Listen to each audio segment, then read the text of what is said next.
Et bonjour à tous et bonjour à toutes, ravi d'être en direct de la 10e édition de Vivatech pour ce plateau consacré à un sujet qui nous concerne absolument tous, nos données personnelles. En 2025, en France, plus de 6000 violations de données ont été notifiées auprès de la CNIL, soit 50% de plus qu'en 2022. Alors, santé, services publics, banques, assurances, aucun secteur n'est épargné. On parle d'environ 12 millions de personnes impactées. Or, avec la poussée de certains modèles d'IA ultra performants, capables de détecter des failles de sécurité de manière quasi automatique aujourd'hui, la question devient encore plus critique.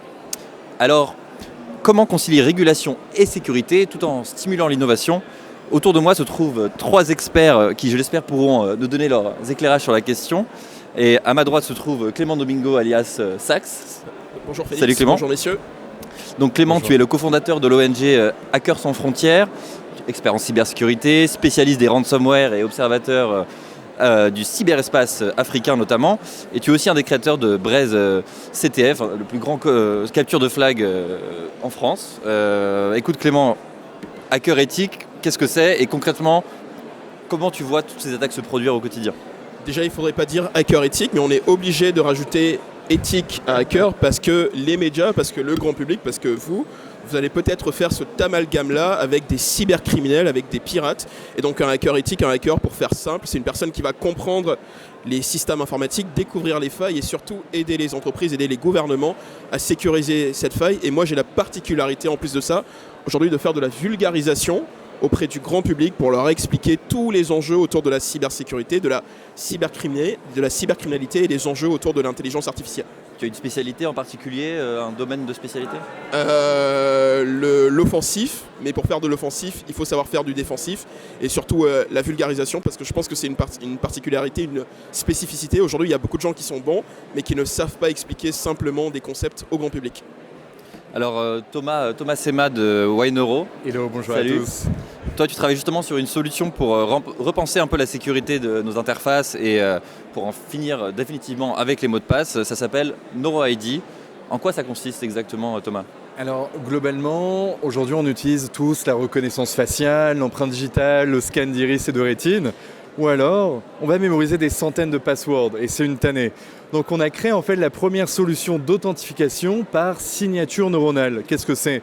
C'est-à-dire que notre cerveau est en perpétuelle activité, on va façonner une signature qui est unique et propre à chacun, qu'on a appelée NeuroID. Pour la faire simple, Face ID pour les smartphones, NeuroID pour les lunettes connectées et les écouteurs. C'est une solution, c'est ça, qui peut s'implémenter sur plein d'appareils différents. Exactement, aujourd'hui en fait on intéresse les géants de la tech partout dans le monde, mais la technologie est bien française, donc on aime bien dire qu'on est une petite boîte française avec des ambitions à l'international. On intéresse également gouvernement, défense, armée, on est dans le dual use. Et en tout cas aussi c'est grâce à une équipe exceptionnelle de 15 ingénieurs, doctorants dans le domaine de l'intelligence artificielle, de la cybersécurité et de merger un peu différents mondes qui n'ont rien à voir. Alors, cette solution, évidemment, devra se plier à des exigences réglementaires, des exigences auxquelles veille notamment la CNIL. Et en parlant de la CNIL, on a à tes côtés un expert en la matière, Mathieu Lequen. Bonjour Mathieu. Bonjour messieurs. Alors Mathieu, tu es notamment expert en cryptographie, tu as une expertise technologique au sein de la CNIL et un rôle un peu de support pour les équipes juridiques de cette institution très importante. Peut-être que tu peux nous rappeler les missions de la CNIL et aussi nous parler un peu de ton périmètre au sein de la commission nationale. Tout à fait. Alors la CNIL, d'abord, il faut le rappeler, c'est une autorité administrative indépendante dont le but c'est d'assurer la protection des données personnelles et en particulier le respect du RGPD. Les missions de la CNIL, on peut les découpé en 4 volets. Le premier, c'est informer les personnes et les entreprises sur leurs droits relatifs aux données personnelles et les protéger. Donc ça veut dire que n'importe qui peut s'adresser à la CNIL par téléphone, par courrier. On reçoit plein de demandes et le cas échéant, quand les gens ont un problème, ils peuvent déposer une plainte. Ça, c'est la première mission. La deuxième, ça va être d'accompagner et conseiller les organismes publics, privés, en produisant des guides, que ce soit sectoriels, selon le secteur d'activité, selon aussi adapté à la taille de l'entreprise, pour que chacun puisse comprendre comment se mettre en conformité avec le droit. La troisième mission, c'est tout ce qui relève à l'innovation et l'anticipation. Donc c'est pour ça qu'on mène du dialogue continu avec les startups, le monde de la recherche, pour un peu anticiper les nouveaux usages, développer l'expertise, donner déjà les grandes, un peu adapter comment on va adapter la sécurité et la protection des données personnelles à ces nouvelles technologies, aux nouveaux usages de la technologie. Et puis la dernière mission, c'est peut-être celle pour laquelle les gens nous connaissent le plus, c'est d'aller contrôler et le cas échéant sanctionner s'il y a des manquements qui sont repérés par rapport au cadre réglementaire en vigueur. Et donc tu as aussi une expertise en cryptographie, est-ce que tu peux nous parler juste de cette discipline brièvement ? Alors moi, effectivement, je suis expert, je suis un doctorat en informatique, en cryptographie. J'ai travaillé sur la cryptographie qu'on appelle post-quantique, c'est-à-dire qui doit résister à l'ordinateur quantique. On aura peut-être l'occasion d'en reparler après. Et c'est vrai qu'une bonne partie de notre travail en tant qu'ingénieur à la CNIL, c'est d'aller comprendre très concrètement les technologies qui sont utilisées, les façons dont elles sont utilisées pour s'assurer que c'est en conformité avec le cadre juridique, donc travailler en symbiose avec les équipes juridiques et au sein des organismes avec lesquels on parle, à la fois avec leurs équipes techniques et de leurs interlocuteurs, pour que tout le monde puisse discuter entre le monde juridique et le monde technique en se comprenant. Alors il y a une technologie aujourd'hui dont tout le monde parle à Vivatech, c'est évidemment l'intelligence artificielle. Alors juste un chiffre, 39% des Français utilisent l'IA générative au quotidien, selon Ipsos. Alors, j'avais une question pour vous trois, c'est de savoir, est-ce qu'on est aujourd'hui en train de perdre la bataille pour la protection de nos données ? Et peut-être, on peut commencer par Clément. Qu'est-ce que, selon toi, l'IA change dans la manière dont les cybercriminels opèrent aujourd'hui au quotidien ? Est-ce qu'on est en train de perdre la bataille dans la protection de nos données ? J'aurais tendance à dire oui, mais je ne suis pas défaitiste en disant qu'on peut encore reprendre la main là-dessus. On l'espère. Après, aujourd'hui, il y a quelque chose qui peut-être est en train de nous bousculer sans que le grand public, sans que les entreprises, sans que les entrepreneurs ne s'en rendent compte, c'est l'intelligence artificielle, parce que je pense que pour la première fois, on donne beaucoup plus d'informations, si ce n'est toute notre vie. Aujourd'hui, l'IA vient se substituer à notre médecin, à notre psychologue. Il est un peu celui aussi avec lequel on va se confier si on a des peines de cœur. Et donc, tout ça, on les donne à des machines, on les donne à des IA et on ne sait même pas derrière comment ces données-là aujourd'hui sur les mastodontes comme Anthropic, comme OpenAI, comme aussi DeepSeek du côté des Chinois, comment ils utilisent tout ça. Donc je pense qu'il faudra très rapidement se poser la question du comment on fait pour restreindre ça, mais surtout éduquer les gens à utiliser de manière vertueuse et de manière responsable l'intelligence artificielle si on ne veut pas aller au-devant de notre perte. Est-ce qu'aujourd'hui un utilisateur lambda est plus vulnérable qu'avant par rapport dans le cyberespace ? Depuis l'arrivée de l'IA ? Aujourd'hui, clairement, parce qu'aujourd'hui, avec l'IA, figurez-vous que tu as des cybercriminels qui n'y connaissent, qui ne sont pas skillés. J'ai tellement d'exemples qui vont utiliser aujourd'hui des IA grand public pour faire des attaques et surtout aussi pour aller cibler. Un exemple hyper concret. Aujourd'hui, avec une IA comme Claude, tu peux lui demander de te monter un site pour faire du phishing, qui ressemble comme 2 gouttes d'eau à n'importe quel autre site. Tu peux aussi lui demander de te créer, par exemple, une campagne où tu fais croire à un utilisateur sur les réseaux, sur Instagram, sur Snapchat, sur TikTok, qui veut, en tout cas, s'il veut un peu remporter soit le dernier iPhone que Mathieu a ici, ou en tout cas vraiment la dernière console, qui clique sur ce lien. Voilà comment l'IA est en train de rechanger notre manière de faire, et surtout du côté des cybercriminels qui ont compris que c'est un outil qui est exceptionnel. Alors, il est exceptionnel en beaucoup de sens, puisqu'on parle des risques, mais il y a aussi vraiment les vertus aussi de l'intelligence artificielle. Je me tourne vers Thomas. Chez Wine-Euro, vous utilisez l'IA dans le développement de votre solution. Est-ce que tu peux nous expliquer à quoi sert l'IA dans le développement de Wine-Euro ? Totalement. Et tout d'abord, on pourrait dire que l'intelligence artificielle, en fait, elle donne droit à une création infinie. En fait, elle nous permet de communier avec le monde qui nous entoure de façon totalement nouvelle. Donc le problème, c'est que quand la création est infinie, on perd en confiance. On ne sait pas d'où ça vient, on ne sait pas qui stocke la donnée, est-ce que la donnée elle est réversible, qui a accès, comment, pourquoi, etc. Donc nous, c'est vrai qu'on se sert de l'intelligence artificielle pour le bien. Ça fait très bisounours, mais c'est une réalité. C'est-à-dire qu'en fait, on va transformer la donnée qu'on ne va absolument pas stocker pour façonner une signature neuronale qui est unique et propre à chacun, justement pour authentifier l'utilisateur, mais sans que ce soit relié à sa réelle identité. C'est-à-dire qu'à chaque fois, on est sûr que c'est la bonne personne qui a accès au bon contenu, qui interagit avec les bonnes personnes, globalement pour le protéger, pour insuffler un peu plus de sécurité dans un monde en perpétuelle évolution. Et on n'est qu'au balbutiement. Exactement. Et alors, du côté du régulateur, on parle de la CNIL. Comment encadrer cette accélération de l'IA sans casser les cycles d'innovation, justement? C'est un gros enjeu. Tout à fait. Alors, notre objectif, évidemment, c'est que les systèmes d'intelligence artificielle puissent se développer, mais en étant sûrs et respectueux des droits fondamentaux des citoyens.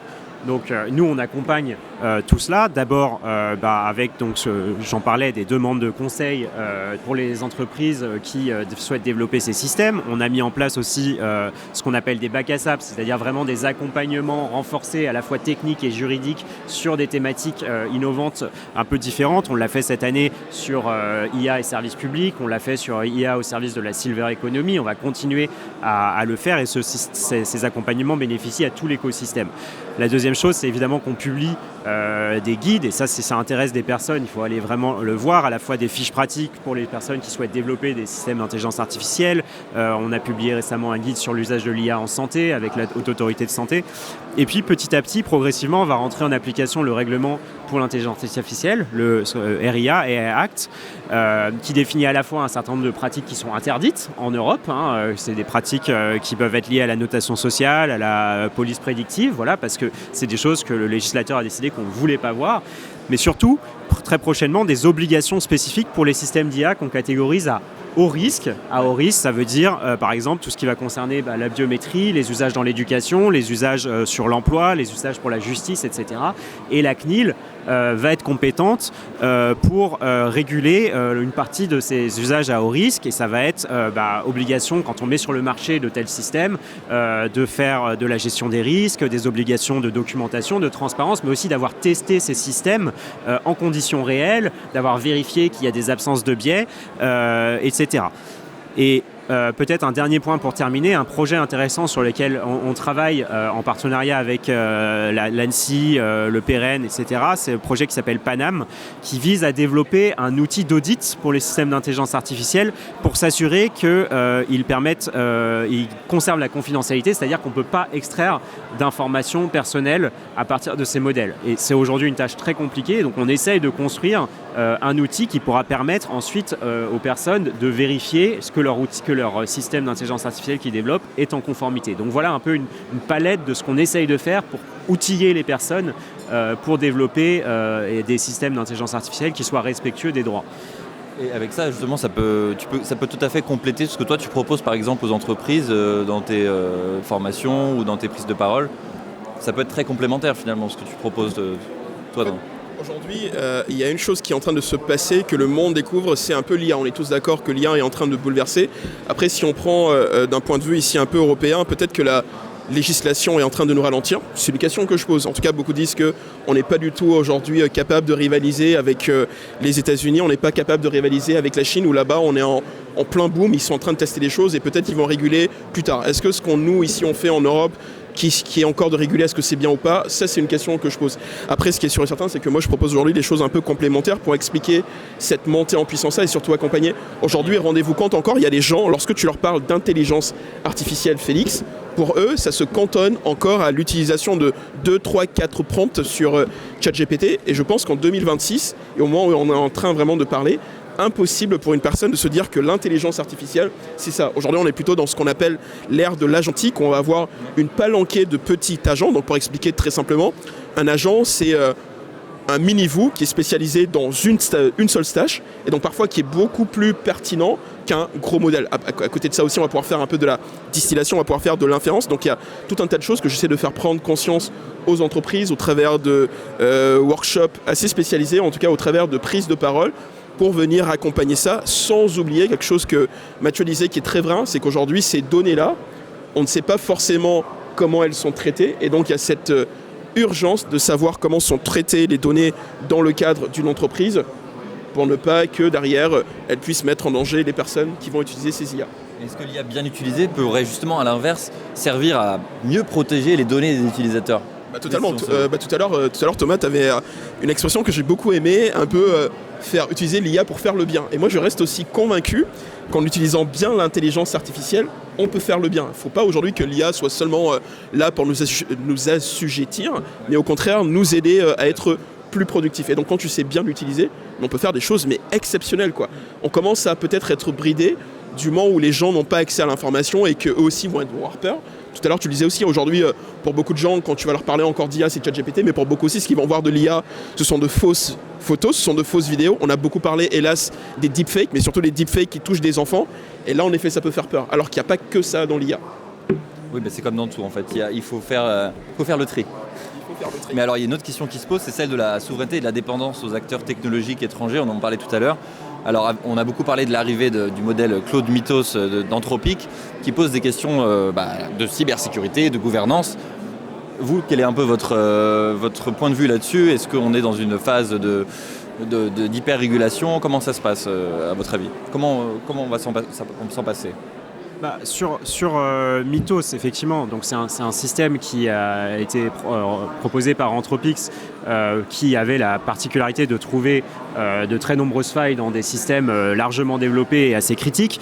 C'est avant tout un système qui est extrêmement efficace pour passer en revue des énormes volumes de code, et donc effectivement ça a permis de trouver beaucoup de failles. C'est un outil qui est très rapide.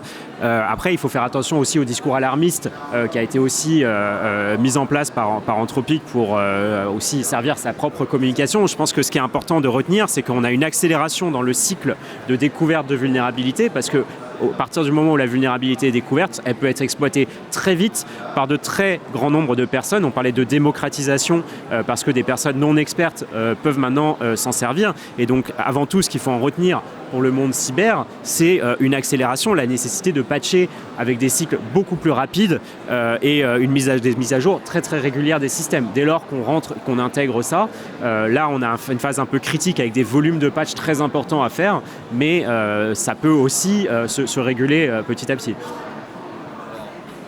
On a assisté à la fois à une explosion des usages et à une dépendance technologique très forte, mais alors quid des solutions tech en elles-mêmes et de l'émergence de ces nouvelles solutions? Moi je voulais m'adresser à Thomas pour savoir en quoi une solution de neurotech peut aujourd'hui apporter par rapport au mot de passe, à la biométrie classique.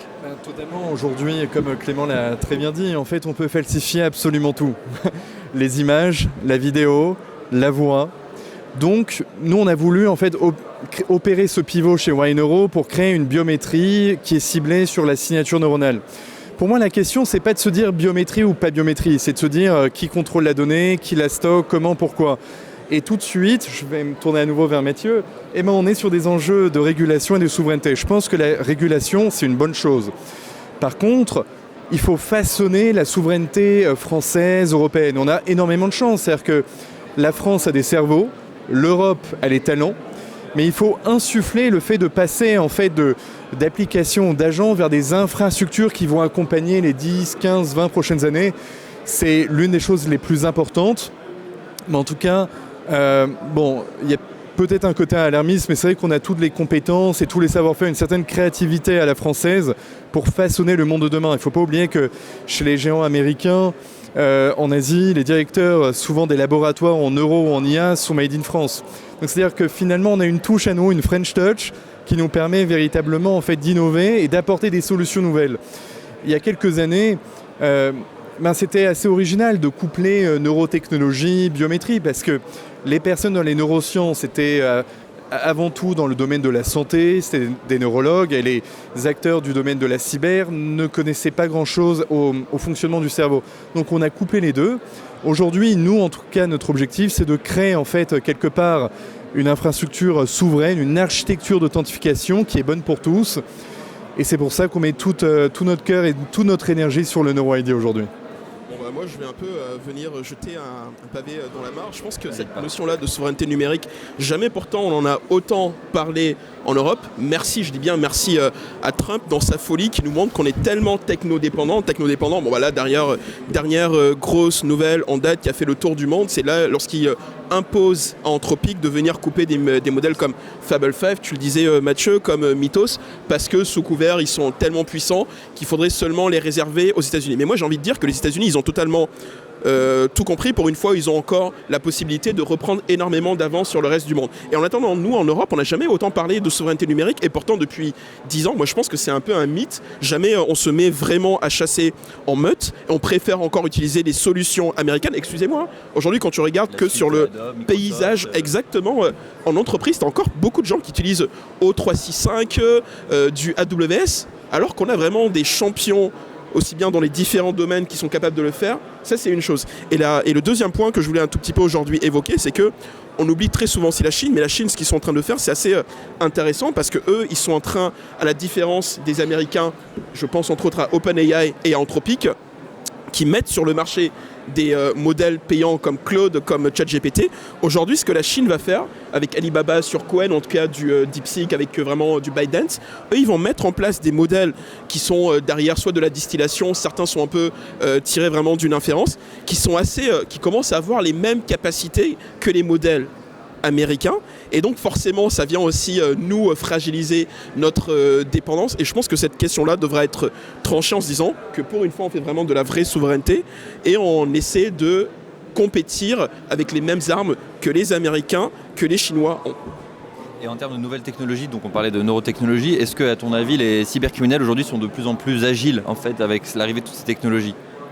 C'est très paradoxal, on a un peu l'impression, on entend beaucoup parler, on se fait attaquer par les Russes, on se fait attaquer par les Nord-Coréens, on se fait attaquer par les Chinois. Certes c'est vrai, mais ça on est surtout aujourd'hui sur 2, 3, 5% des cyberattaques qui sont vraiment des cyberattaques dites étatiques.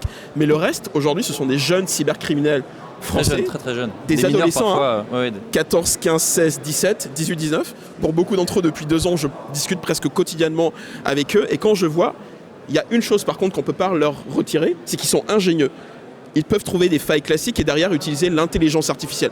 Et moi, je pense qu'on n'est pas encore rendu à des niveaux où, quand tu as Mythos, d'ailleurs tu disais, je pense qu'Anthropic, ils ont fait un gros coup de communication autour de Mythos, en partie. En effet, quand tu as Mythos qui arrive et qui te disent qu'ils sont capables de trouver des failles qui datent de 27 ans, donc 1999 dans OpenBSD, oui, en effet, tu vois, ça fait rêver. Mais c'est vrai qu'aujourd'hui, quand tu as les bonnes IA ou que tu les as bien entraînés, donc bien pour le coup fait un peu de l'inférence, tu es capable de trouver des failles de manière autonome sur un système sans pour autant que l'humain intervient. Et alors, moi je voulais parler par exemple d'une technologie comme le quantique qui est en train de progressivement s'inviter dans la conversation. Est-ce que les technologies de cryptage actuelles sont bien armées face à l'arrivée du quantique ? Mathieu, peut-être que tu peux en parler, toi qui es assez connaisseur, je crois, de ce sujet-là. Oui, alors ça, c'est quelque chose qu'il faut savoir, c'est que si aujourd'hui quelqu'un réussit à construire un ordinateur quantique, alors un ordinateur quantique d'une taille suffisamment grande, puissante, pour faire des opérations intéressantes, avec cet ordinateur, on pourra casser une grande partie des algorithmes de cryptographie qui sécurisent aujourd'hui en fait, l'ensemble de nos télécommunications. Et donc, ce qui est concerné, c'est vraiment toute la confidentialité des messages, tous les échanges sur Internet, les transactions, l'authentification, etc. Donc, ce serait, entre guillemets, la catastrophe. Alors, ça, c'est la partie alarmiste. La bonne nouvelle, d'une part, c'est que de tels ordinateurs n'existent pas encore. D'autre part, c'est qu'on a la solution. C'est-à-dire que la solution, on la connaît. Les chercheurs en cryptographie se sont penchés sur cette question depuis plusieurs dizaines d'années. Et donc, on a des nouveaux algorithmes, des algorithmes basés sur des nouvelles propriétés mathématiques qui ont été définies, qui ont été testées, qui ont été standardisées et maintenant qui n'attendent plus qu'à être déployés. Et d'ailleurs, on peut saluer encore une fois la recherche française et européenne qui est à l'origine de beaucoup de ces nouvelles solutions innovantes. Alors maintenant, le défi qu'on a, c'est effectivement de remplacer tous les algorithmes de cryptographie qui existent partout dans nos systèmes par cette nouvelle génération d'algorithmes. Et c'est là qu'on rentre dans un enjeu de course contre la montre, parce que le but, c'est de le faire rapidement. Pourquoi ? Parce que déjà, il faut le faire avant que quelqu'un réussisse à construire un tel ordinateur quantique. Et aujourd'hui, il y a beaucoup d'argent et de gens qui essayent. D'autre part, parce qu'on peut enregistrer vos conversations actuellement. On n'est pas capable de les déchiffrer. Mais dans 5 ans, 10 ans, 15 ans, quand il y aura l'ordinateur quantique, on pourra rétrospectivement... C'est le fameux qu'on appelle Harvest Now, Decrypt Later. Exactement. En fait, c'est vraiment un concept, en effet, en disant qu'aujourd'hui... il y a certainement des acteurs, certainement des États qui sont en train d'organiser le maximum et le jour où un ordinateur quantique tombera dans leurs mains, ils pourront un peu déchiffrer ça, mais peut-être qu'à ce moment-là aussi, on aura fait les avancées nécessaires pour venir un peu sécuriser, parce qu'aujourd'hui, on sait que en l'état, nos systèmes cryptographiques et surtout le RSA, pour faire très simple, par exemple, quand tu vas sur le site de ta banque, tu as vraiment une cryptographie asymétrique, donc avec une paire de clés, une privée, l'autre publique, et le jour où ça tombe, tu as vraiment tous nos systèmes de sécurité classiques qui tombent. Donc un peu d'où l'enjeu de ce... Aujourd'hui, la question, c'est vraiment si vous avez des données qui doivent rester confidentielles, plus de 10 ans, ou si vous vendez un produit qui va toujours être sur le marché dans 10 ans, il faut vraiment dès aujourd'hui se préoccuper le plus vite possible de passer à cette nouvelle génération d'algorithmes qui résistent à l'ordinateur quantique. Il faut anticiper. Et alors par exemple chez Wynoro, comment vous anticipez justement ces changements paradigmatiques technologiques? C'est assez intéressant parce qu'en fait on a levé auprès de Business Angel et dans notre cap table on a notamment Loïc Henriet qui est le président de Pascal, une boîte dans le quantique.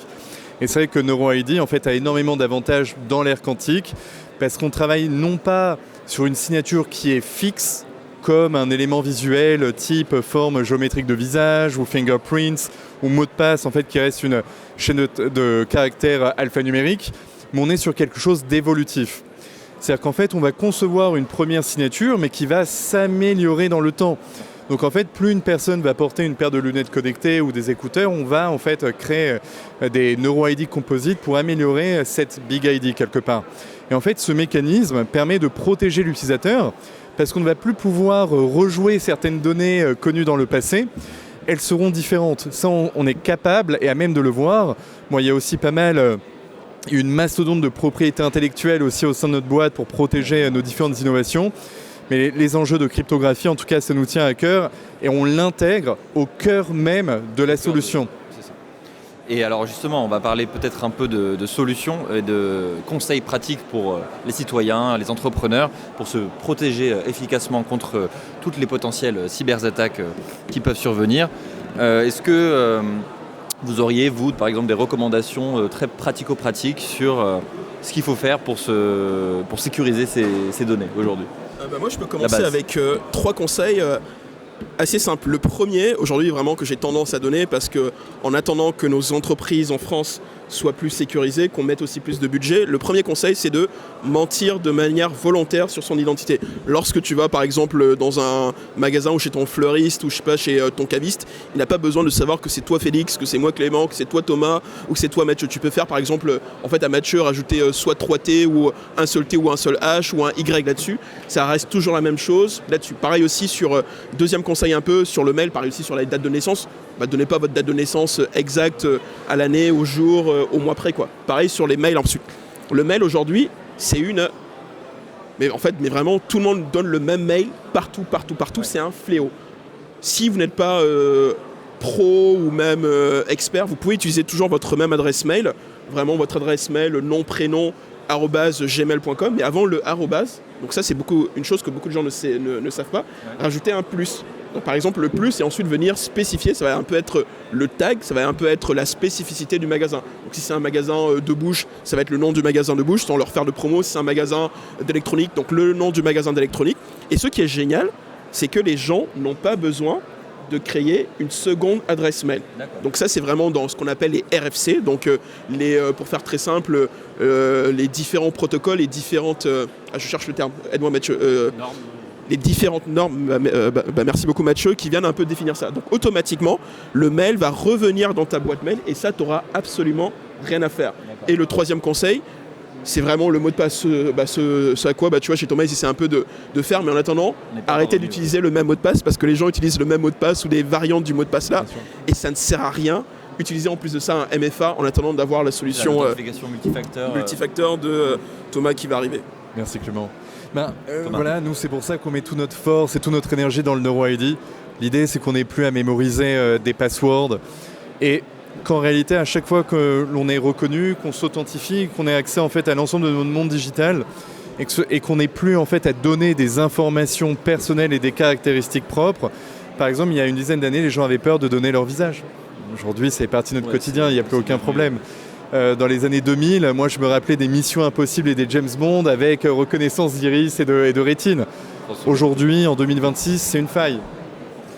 D'où la signature neuronale. Alors bien sûr, j'ai l'impression de survendre ma boîte, mais j'ai l'impression d'avoir la solution au problème aujourd'hui. Et en tout cas, pour rebondir aussi sur les questions de souveraineté et d'Europe, il faut accompagner en fait toutes ces jeunes pousses françaises aussi, toutes ces technologies les miennes et peut-être d'autres, qui vont faire en sorte en fait de protéger l'utilisateur, de le sécuriser, mais sans l'affaiblir en fait, sans qu'il subisse en fait cette phase d'authentification aussi telle qu'on la connaît aujourd'hui, qui crée certaines lenteurs.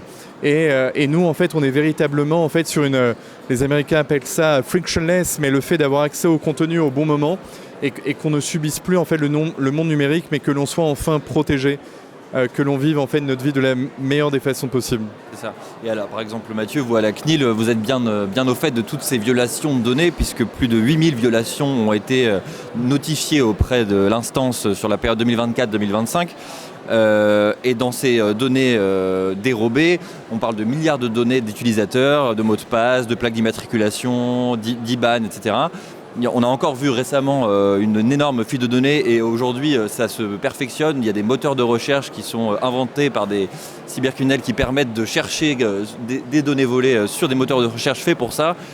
Quelles sont les recommandations de la CNIL pour s'armer contre toutes ces nouvelles formes d'attaque et de compilation des données finalement ? Alors, plusieurs choses. La première, c'est que Clément disait remplissez pas vos vraies données quand ça sert à rien. Et de l'autre point de vue, c'est-à-dire de la personne qui collecte les données, on a quand même un principe qui est dans le RGPD de minimisation, c'est-à-dire ne demandez pas des données dont vous n'avez pas besoin. Si vous n'avez pas besoin de connaître la date de naissance de la personne, pourquoi vous la demandez ? C'est-à-dire aider les gens aussi en les protégeant et vous, en tant qu'organisme, ça vous fera moins de choses à protéger. Donc tout le monde est gagnant là-dessus. Ça, c'est la première chose. La deuxième chose, c'est qu'effectivement, on a aujourd'hui, on en parle beaucoup parce que on a vu ces moteurs de recherche qui apparaissent sur l'internet grand public. Donc en fait, ça devient une phase visible pour tout le monde d'un marché qui existait déjà, hélas, depuis un bout de temps. Je pense que Clément pourra le dire. Plutôt plus caché, caché sur des forums spécialisés ou sur le dark web, voilà. alors que là, ça devient visible et d'une certaine manière, les gens se rendent compte du problème et tant mieux.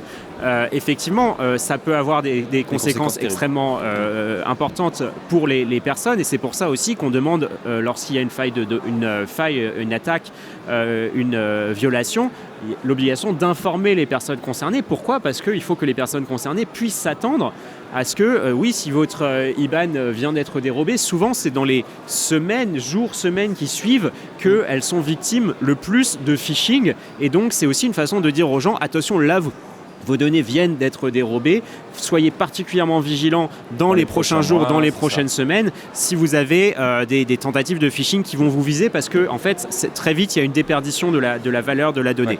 Ouais. Après, pour s'adresser aux startups, puisqu'on est à Vivatech, voilà, le respect du RGPD, il faut bien se dire, je vais être caricatural, mais c'est pas juste mettre des mentions légales en bas de la page du site web. Vous êtes responsable des données que vous traitez. Et là, je vais dire des choses extrêmement réglementaire, extrêmement élémentaire, parce que 90% des attaques, ça commence par des choses très très basiques. C'est un mauvais mot de passe qui permet de rentrer dans le système. C'est un phishing. Donc, c'est le B à bas, c'est vraiment important. Je pense que les gens ne se rendent pas compte à quel point, aujourd'hui, on pense que ce sont des cyberattaques hyper sophistiquées, alors que non, c'est vraiment... en fait, c'est un terrible manque d'hygiène qu'ils rentrent dedans. Ouais. Donc c'est pour ça qu'on a l'air des fois de répéter des choses aussi basiques que mettez des mots de passe sécurisés, utilisez des gestionnaires de mots de passe, mettez de l'authentification multifacteur pour toutes vos données critiques, les données de vos clients, les données importantes pour votre entreprise. Et puis prenez des ordinateurs et téléphones professionnels séparés des ordinateurs personnels, parce que je sais que quand on est une petite entreprise, c'est très tentant.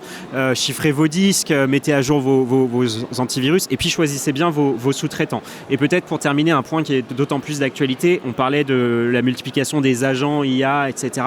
Faites très attention aux droits que vous donnez, parce qu'aujourd'hui, il y a une tentation de dire « Allez, je lance un agent sur mon ordinateur, il a accès à tout, il peut tout faire ».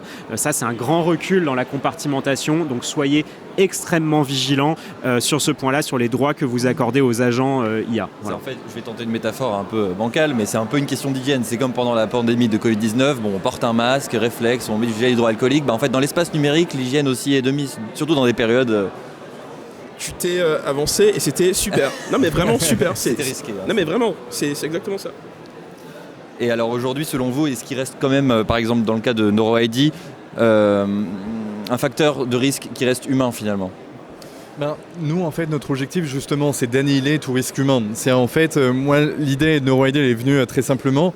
C'était mon très cher père en fait qui avait du mal à se connecter à sa télévision, à ses comptes bancaires, réaliser des transactions financières. On parlait d'IBAN, on parlait de transactions financières, mais il recevait des faux SMS, des appels téléphoniques pour enregistrer sa voix sans doute. Il faut surtout pas répondre en fait aux personnes qui vous appellent sans vous parler. C'est pour prendre en fait votre ton de voix, vos informations qui vont constituer votre information vocale pour la répliquer et potentiellement pour se faire passer pour vous au sein d'un proche familial. Fiston, j'ai besoin d'un petit chèque de 200 €, fais-le tout de suite parce que là j'ai absolument besoin, tiens mon IBAN, mon etc. Bref. Donc on vit dans un monde absolument de dingue et encore une fois je le répète, on est au balbutiement. Donc il faut être extrêmement vigilant des différentes données que l'on transmet sur soi. Parce que finalement, elle permet demain de créer un avatar, de répliquer la personne au-delà d'avoir accès aux différents espaces personnels, de se faire passer pour la personne qui aurait dû avoir accès à l'espace personnel. Donc on passe une step supplémentaire.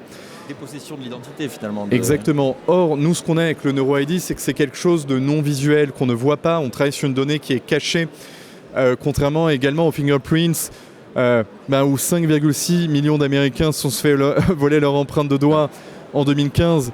Donc c'est pour cela en fait qu'on met toute notre force et notre énergie en tout cas dans la solution. C'est pour protéger les utilisateurs, qu'il n'ait plus rien à faire, mais juste être authentifié, d'être protégé en continu. Et alors de votre point de vue à tous les trois, est-ce qu'à votre avis les entreprises aujourd'hui et les startups anticipent suffisamment ces risques ou réagissent encore après coup ? Moi, je vais rester vraiment sur ce que je dis. Je pense que sincèrement et honnêtement, pour côtoyer beaucoup d'entreprises, aussi bien dans le secteur public, mais aussi bien dans le secteur privé, beaucoup d'administrations, en Europe comme en Afrique, je pense que pour beaucoup d'entre elles, quand je parle des entreprises, c'est surtout les salariés, les collaborateurs au quotidien. Pour eux, l'utilisation de l'IA se contente encore exclusivement à utiliser de manière linéaire sur du chat GPT, alors qu'on est vraiment au-delà de ça. Donc ils n'ont peut-être pas encore cette vision de ce qui est en train d'arriver. Et moi, de l'autre côté un peu pro, moi-même qui suis un peu dedans, j'ai même parfois du mal à suivre tellement c'est rapide. Tout à l'heure, juste avant de commencer cette émission, je vous parlais un peu. Aujourd'hui, limite, on ne parle plus de prompt, mais on parle un peu de loop, qui sont en fait un mini-agent qui va lui-même s'auto-enrichir, s'auto-prompter pour être encore beaucoup plus efficace. Ouais. Et ce qui est très intéressant, c'est que André Carpaggi ou encore des gars qui font aujourd'hui OpenAI ou qui sont chez Anthropic, eux-mêmes parlent de cette fulgurance. Et ce qui est fou, c'est qu'on n'est même pas sur une ligne qui est... je ne sais pas en fait une ligne comme ça, mais c'est vraiment exceptionnel, exponentielle et même exponentielle. C'est encore petit de le dire, quoi. Donc je pense qu'il y a un peu cette urgence-là d'expliquer aux gens, mais surtout de les accompagner. Et je pense que l'accompagnement, c'est peut-être aujourd'hui cette vraie chose-là ce mot-clé qu'on est un peu qu'on a à faire ensemble, accompagner, éduquer, tout comme on a été éduqué, tu vois, dans les années un peu 2000, lorsqu'il y a eu un peu l'avènement, en tout cas d'Internet dans le grand public, dans les entreprises. À l'époque, beaucoup de gens ne savaient pas taper sous Word, ne savaient pas un peu ce que c'était, mais petit à petit, les gens l'ont fait. Et donc là, on est encore sur une nouvelle période qui est vraiment génialissime, qui ouvre tellement le champ des possibles. Mais on a besoin d'accompagner, on a besoin de former, de sensibiliser pour qu'on puisse mieux, chacun, utiliser tout cela, quoi. Par exemple, à la CNIL, est-ce qu'il y a des mesures justement pour accompagner les entreprises dans leur acculturation à ces risques? Oui, absolument, et c'est un travail quotidien aujourd'hui qu'on fait aussi d'aider, parce qu'effectivement ces systèmes d'IA créent un peu des nouveaux risques, ou en tout cas redéfinissent la cartographie des risques avec des possibilités d'exploitation des vulnérabilités plus importantes ou de ces vols de données personnelles. Donc on essaye de produire des outils pour aider à refaire son appréciation des risques, la mettre à jour, le cas échéant, mettre à jour les mesures de sécurité qui vont avec. Et puis, j'en parlais, tout l'accompagnement réglementaire, puisqu'il y a des nouveaux textes qui sont là, il faut que tout le monde puisse se les approprier. Et puis, troisièmement, effectivement, Clément parlait de la complexification des systèmes d'intelligence artificielle aujourd'hui. Et donc, il faut que chacun en interne réussissent à dépasser cette chose de c'est l'IA, mais avoir une compréhension fine de qu'est-ce qu'on utilise dans l'IA, quel type d'IA et comment on apporte d'abord, la meilleure sécurité, c'est d'abord de comprendre son propre système. Parce que si on ne comprend pas le système qu'on utilise, on ne peut pas le sécuriser. Et comment on s'assure que le système qu'on utilise ne va pas envoyer nos données à droite à gauche, que les agents communiquent entre eux. Oui, mais qu'est-ce qu'ils communiquent entre eux? Comment on assure le cloisonnement au sein de tout ça? Des choses qui sont assez maintenant classiques et bien définies avec un état de l'art sur l'informatique classique. Mais aujourd'hui, l'intelligence artificielle est dans une telle évolution tellement rapide que ce n'est pas encore stabilisé et on peut espérer que ça va arriver très prochainement. Donc voilà, en tout cas, garder une méfiance par rapport à ça. On l'espère. Et alors malheureusement, le temps file, je vois. Donc je vais vous poser une dernière question. À votre avis, on va commencer par Thomas peut-être. À quoi ressemblera notre environnement numérique en 2050? Et surtout, qui veillera à la sécurité de nos données personnelles? Alors je crois malheureusement que personne d'entre nous peut réellement définir 2050. Osons rêver. Mais ce qu'on peut dire, c'est qu'on va passer de nos smartphones vers les lunettes connectées et des applications vers des agents augmentés qui feront partie de notre quotidien. Si on ne va plus consommer des applications telles qu'on les connaissait aujourd'hui, mais ça veut dire que notre vie va être améliorée en continu, augmentée véritablement avec des éléments pour améliorer notre quotidien absolument dans tous les domaines, dans le domaine de la santé, dans le domaine familial, dans le domaine du travail. Et que l'être humain, en fait, la question qui va se poser, c'est où est-ce qu'on met l'intelligence humaine face à l'intelligence artificielle? Tout simplement. C'est une parfaite conclusion. Peut-être Clément, rapidement. Moi, je vais quand même un peu m'avancer. Je pense que réellement pour 2050, d'ici là, une bonne partie d'entre nous va être pucée. C'est déjà un peu le cas, mais en tout cas des puces augmentées à l'IA, si ce n'est même en fait avoir un mini moi, un mini toi, un mini vous, un humanoïde qui pourra faire toutes nos tâches rébarbatives. Voilà, moi c'est un peu ma perspective. On est un peu sur de la science-fiction, mais bon, on ne sait jamais. Et Mathieu, peut-être un dernier avis. Quelque chose que je peux espérer, c'est qu'on a de plus en plus des technologies qui permettent d'utiliser des données personnelles sans avoir à les partager ou à les exposer. Et donc ce qu'on appelle les PETs, les Privacy Enhancing Technologies. Et donc c'est des technologies aujourd'hui comme les preuves à divulgation nulle de connaissances ou les calculs multipartites sécurisés qui existent depuis quelques décennies déjà dans le monde académique et sur le papier et qui petit à petit commence à émerger. Et donc j'espère qu'on pourra avoir un usage de plus en plus large de ce type de technologie, de sorte qu'on puisse avoir idéalement le meilleur des deux mondes, c'est-à-dire que chacun puisse rester complètement propriétaire et gardien de ses propres données tout en pouvant les exploiter comme il le souhaite. Eh bien, merci à tous les trois. Merci d'être venus à cette table ronde de Big Media. Et nous, on se retrouve dans quelques instants pour une deuxième table ronde sur un enjeu tout aussi crucial, celui de la défense. À tout de suite.